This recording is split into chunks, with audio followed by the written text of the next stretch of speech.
Ito yung heavy duty, waterproof, jumper bota. At kita naman ninyo, napakaganda gamitin sa pagpa-farmers, sa paglalakad sa mga baha, pagtatanim ng mga halaman, at saka sa mga tag-ulan. Patuloy ito mga kabayan, napakakasin itong stinging nettle nito kung tawagin ay lipang aso o sagay manok.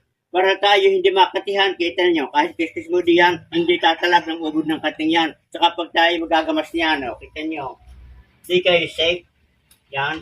Kung sakaling bumaha, umulan, pwede kayong maglakad, hindi mababasa, ito waterproof. Yan ninyo, hindi ako nakakatihan. Kahit sumagi itong akong pa, dahil ito nga ay waterproof, rubberized. At kita naman ninyo, kahit basahin natin, napakaganda.